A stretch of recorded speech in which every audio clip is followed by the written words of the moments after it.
Alhamdulillahilladzi ja'ala al-a'yada bil afqari was-surur wa dha'afa lil muttaqina zazilal ujur. Ahmaduhu subhanahu wa ta'ala wa huwa ahqqu mahmud wa ajal mashkur. Asyhadu an la ilaha illallah wahdahu la syarika lah, syahadatan yas'alullah ala nasyur.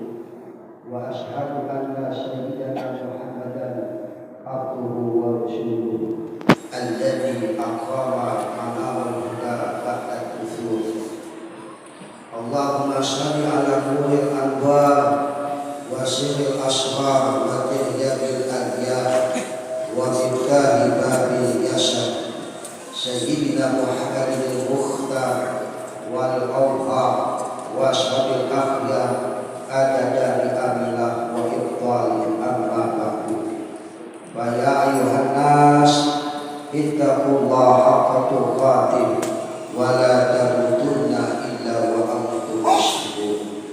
Shadaqallahul azim wa sadaqa rasuluhun nabiyul habibul karim wa nahnu ala dzalika minasyahidin wasyakirin walhamdulillahi rabbil alamin. Hakim rabbi shrah li sadri wa yassir li amri wa hlul 'uqdatam min lisani yafqahu qawli. Fa inna asdaqal hadis kitabullah wa khairal hadi hadi Muhammad sallallahu alaihi wasallam wa syarrul umur muhdatsatuha wa kullu muhdatsatin bid'ah wa kullu bid'atin dhalalah wa kullu dhalalatin finnar. Ma'asyiral muslimin wa jamaahul mukminin rahimakumullah. Puji syukur kita panjatkan kehadirat Allah Subhanahu wa taala yang di akhir syawal ini kita masih dapat melaksanakan salah satu perintahnya, yaitu menunaikan salat fardu Jumat yang insyaallah kita akan laksanakan secara berjamaah. Tentu dengan bimbingan doa kepada Allah Subhanahu wa taala, semoga segala ayat ibadah yang kita lakukan terutama di siang hari ini, baik sosial maupun virtual, diterima oleh Allah Subhanahu wa taala. Amin ya rabbal alamin. Salawat teriring salam kita limpahkan selalu atas baginda kita Nabi Muhammad sallallahu alaihi wasallam beserta keluarga, sahabat dan kita selaku umatnya yang selalu menjunjung tinggi ajaran beliau serta menjadikan qudwah dalam kehidupan kita sehari-hari. Kelak kita nanti yaumil mahsyar kita akan mendapatkan syafaat dari baginda Nabi Muhammad sallallahu alaihi wasallam. Ma'asyiral muslimin wa jamaahul mukminin rahimakumullah. Pada kesempatan kali ini Al-Fatih akan mengangkat tema khutbah Jumat pada siang hari ini. Sebagai referensinya adalah kitab Nashahul Ibad, yang mana di dalam kitab Nashahul Ibad ada sebuah redaksi, yaitu Sayyidina Umar bin Khattab.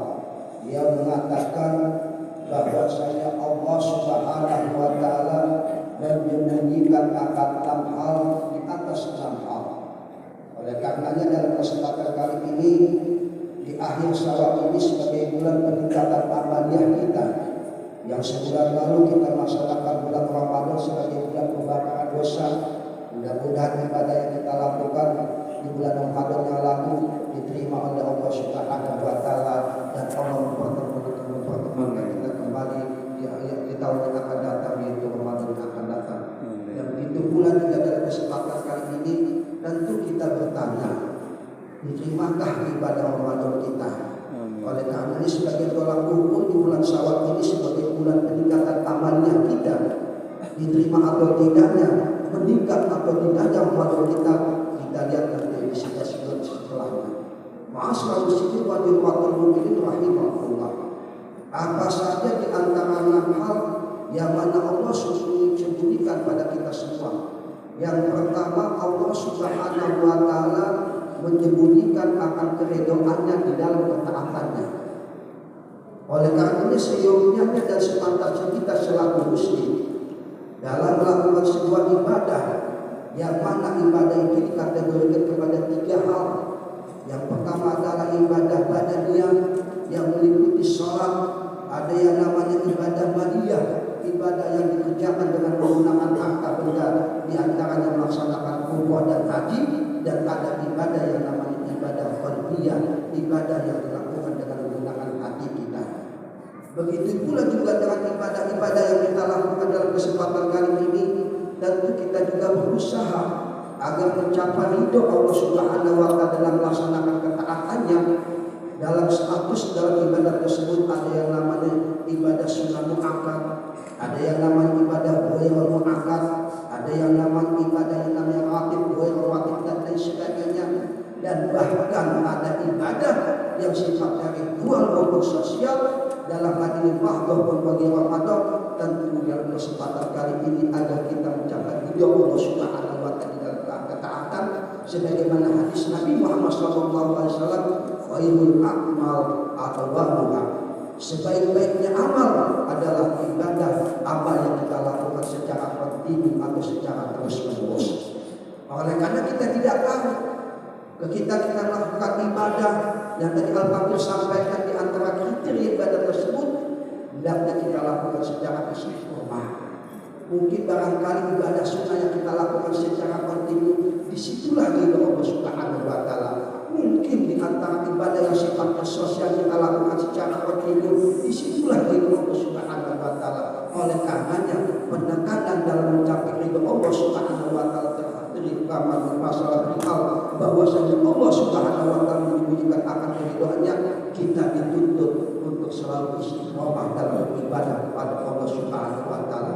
Terlepas sunnahkah, terlepas wajibkah, terlepas sosialkah, ataupun terlepas ritualkah, semuanya yang kita lakukan hendaknya dilakukan secara kontinu. Ma'asyiral muslimin wa jamatul mu'minin rahimakumullah. Yang keduanya bahwasanya Allah Subhanahu wa Ta'ala menyembunyikan akan kemurkaannya di dalam maksiat.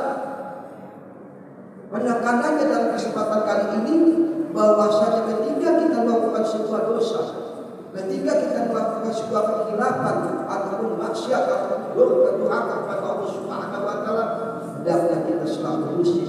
Yang kita lihat adalah sosok Allah Subhanahu wa Ta'ala, zatnya Allah Subhanahu wa Ta'ala. Kenapa?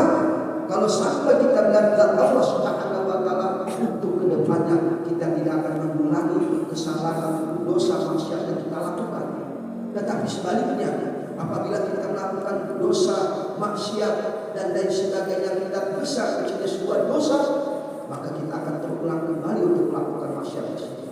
Makanya kita tidak tahu di mana keberkahan Allah Subhanahu wa Ta'ala turunkan kepada kita selaku muslim, yang itu kita melakukan dosa salah kepada Allah Subhanahu wa Ta'ala.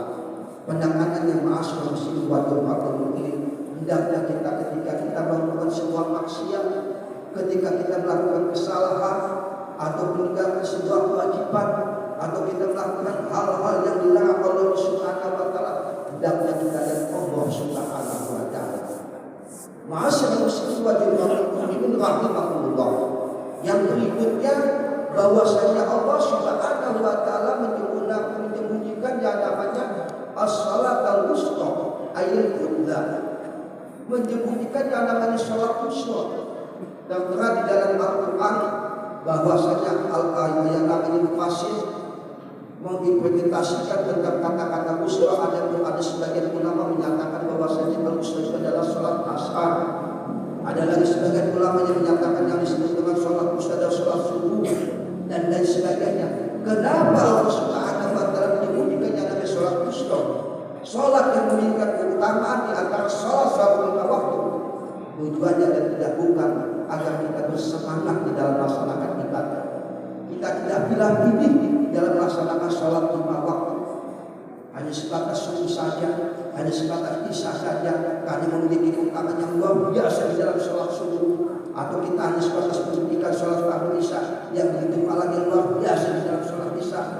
Dalam kesempatan kali ini sengaja Allah Subhanahu wa Ta'ala menyembunyikan hal yang namanya salat wusta atau salat yang memiliki keutamaan di dalam salat waktu tersebut, agar termotivasi pada diri kita untuk bisa melaksanakan salat waktu secara semaksimal mungkin.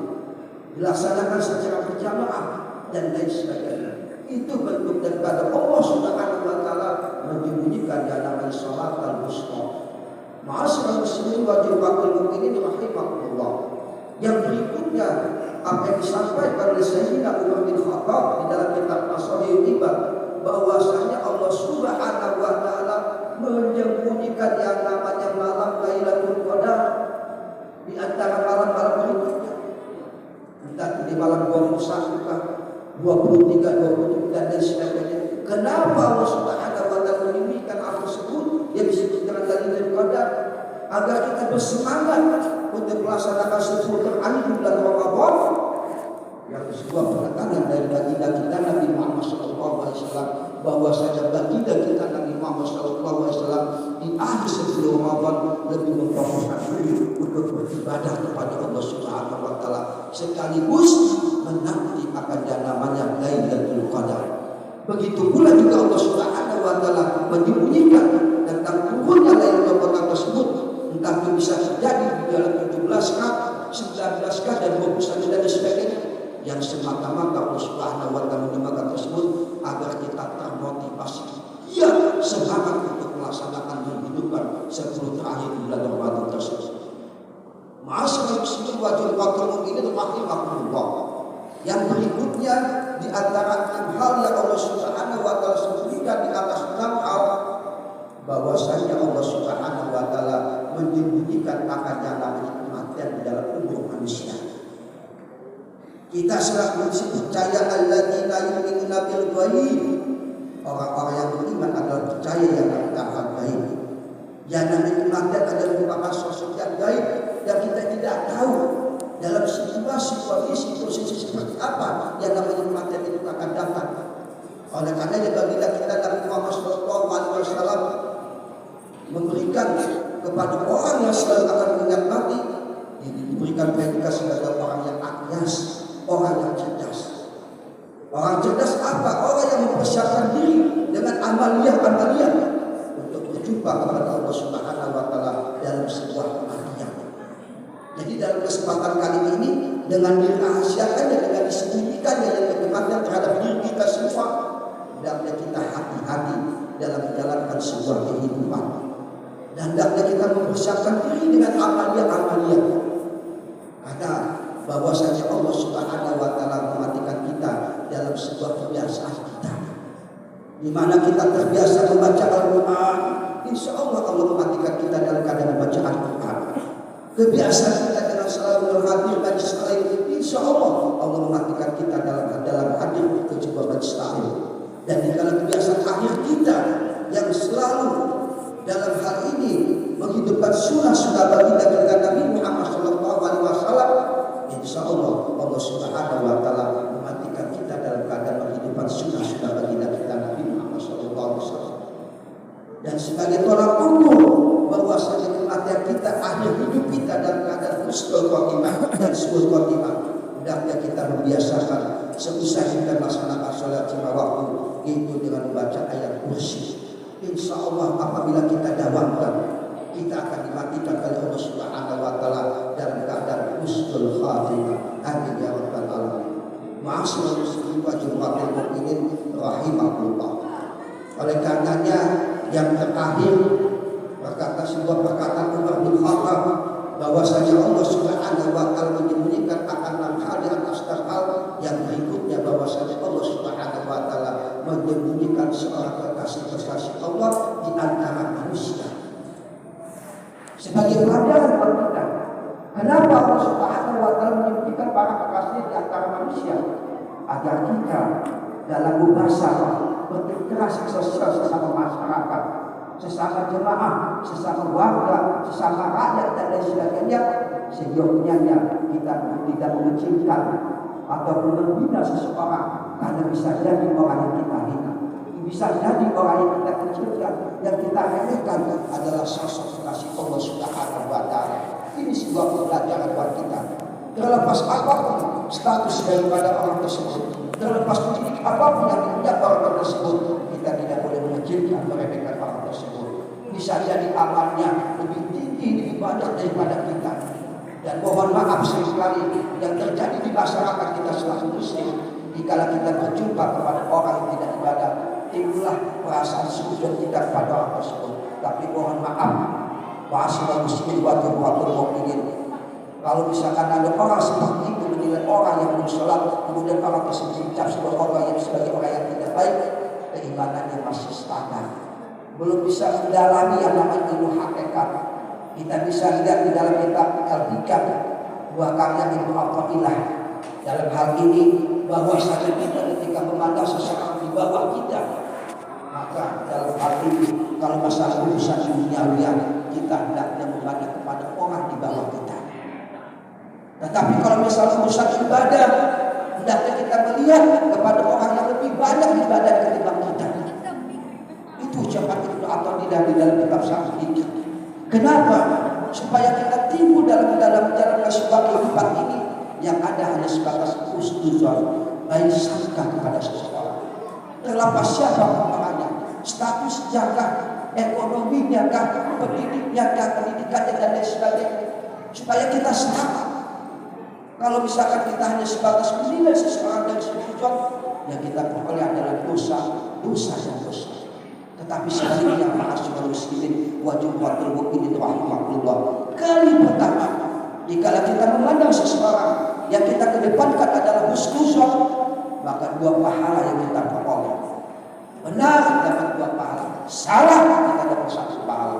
Maka dalam kesempatan kali ini, sebagai makhluk yang selalu berinteraksi sosial kepada masyarakat, kedepankan dalam hal masalah husnuzon sesama muslim, husnuzon sesama yang lain sebagainya, supaya kita mendapatkan nilai pahala di sisi Allah Subhanahu wa taala, karena bersihnya seseorang di dalam masuknya dan di dalam melakukan sebuah kebaikan, tulusnya di dalam seseorang melakukan sebuah kebaikan, kita lihat dari sisi hatinya bersih atau tidaknya.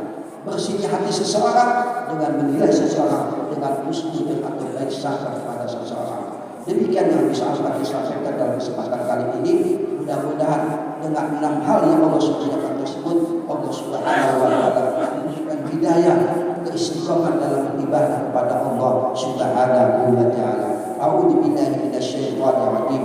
Bismillahirrahmanirrahim. Wal 'ashr innal insana lafi khusr illa alladziina aamanu wa 'amilus shalihati wa tawassaw bil haqqi wa tawassaw bis sabr.